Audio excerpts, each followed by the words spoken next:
suis M. Serge Mbala Lutondo, ancien président des étudiants de l'IEC Kinshasa, ancien président national des étudiants congolais, donc président de l'AREC, ancien conseiller principal au sein de l'AREC.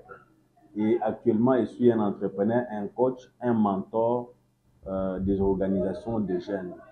Donc, c'est exactement ça ce que je suis actuellement, ce qui concerne ma présentation.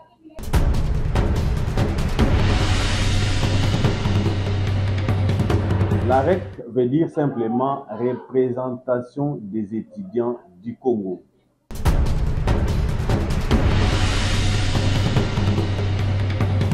La seule mission principale, c'est lutter pour les intérêts des étudiants congolais. C'est ça la mission de l'AREC. Donc partout en RDC, partout où il y a un site universitaire, la mission première, c'est de lutter pour les intérêts des étudiants. Et il y a aussi des objectifs spécifiques. Des objectifs spécifiques, par exemple, il faut lutter contre les antivaleurs, il faut promouvoir les genres, il faut motiver les étudiants en ce qui concerne l'entrepreneuriat, il faut stimuler l'esprit d'échange dans les chefs des étudiants. Donc, c'est ça, il y en a assez, on ne saura pas tout énumérer ici. C'est à l'article 4 d'ailleurs des statuts de l'AREC où vous retrouvez les objectifs spécifiques. Mais la mission première de l'AREC, c'est la défense des étudiants congolais.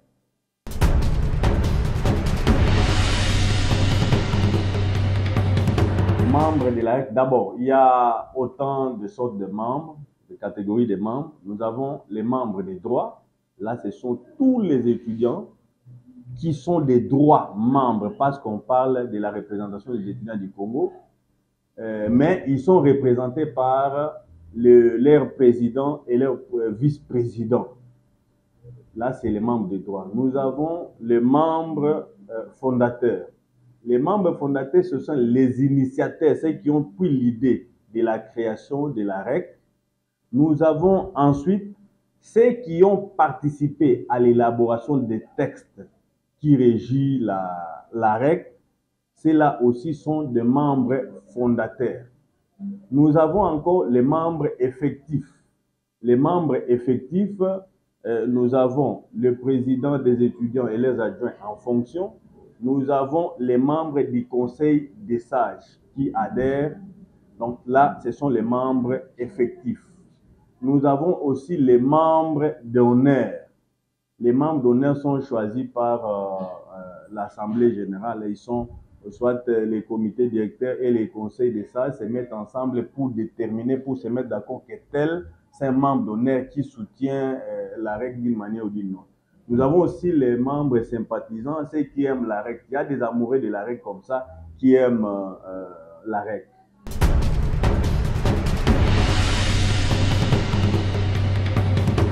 D'abord, l'AREC, c'est une ASBEL régie par la loi 004. Donc, ça veut dire qu'il y a aussi des modalités de sortie.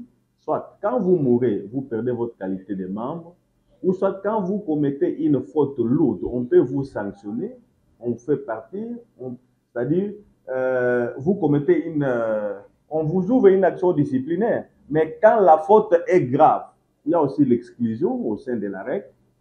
Et surtout que vous commettez des erreurs, des fautes graves qui touchent à la survie de la structure, à l'honneur de la structure. À ce moment-là, on vous fout dehors. Donc, c'est exactement ça. Donc, vous pouvez aussi partir de vous-même, vous pouvez démissionner, vous quittez l'AREC. C'est-à-dire, soit c'est la mort, soit c'est la sanction, soit vous démissionnez.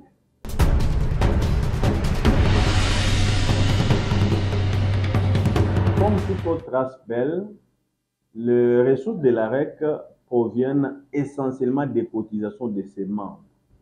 Alors, tous les membres de l'AREC doivent comprendre qu'on ne peut pas parler de l'AREC lorsqu'il n'y a pas de ressources propres. Les ressources propres proviennent des cotisations des membres. À part ça, nous avons ce que nous appelons des legs. l'ex, des subventions. Nous avons aussi ce qu'on appelle des activités génératrices de revenus que l'AREC peut initier. Il y a aussi ce qu'on appelle l'autofinancement.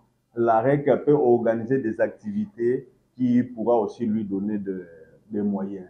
Donc, ce sont les ressources de l'AREC. C'est là où ça provient.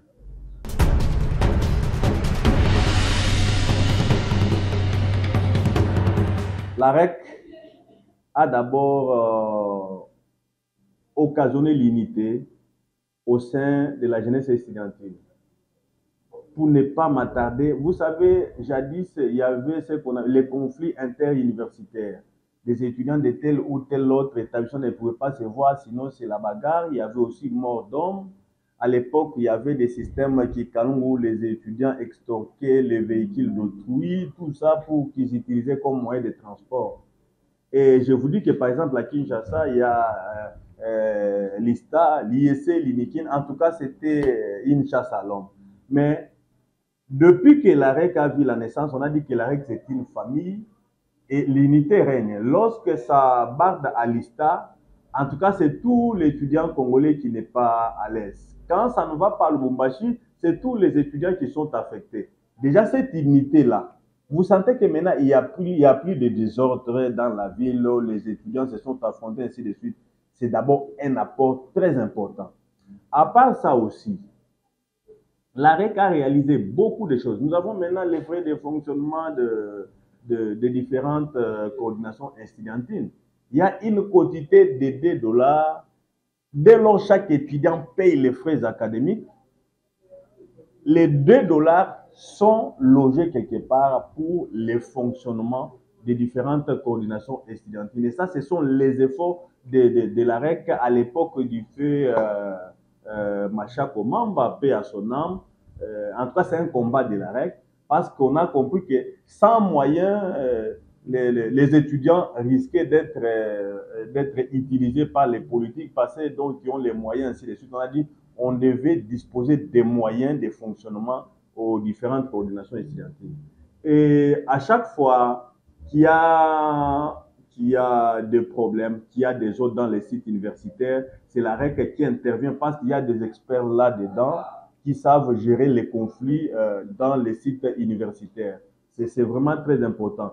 Aussi, lorsqu'il y a eu guerre les années passées, vous connaissez, il y a eu une marche qu'on a appelée Méchant Méchant, où les rebelles avaient récupéré la ville de Goma. Et cette marche qui a lancé des ultimatums, vous avez, je crois, suivi avec moi que les rebelles s'étaient retirés de Goma. Alors, ce sont d'une manière ramassée les réalisations de notre méga structure qui est la représentation des étudiants du Congo. Alors, voilà ce que nous pouvons dire à la génération future, à la génération actuelle. L'AREC, c'est une grande famille, une méga structure qu'il ne faut pas négliger, qu'il faut soutenir. L'AREC aide même les pouvoirs en place, les régimes, les autorités politico-administratives. Vous savez, lorsque la jeunesse estudiantine, que moi je considère comme des eaux de pluie, qu'il faut canaliser. Lorsqu'on ne canalise pas des eaux de pluie, ça déborde. Et la jeunesse estudiantine doit être organisée, orientée.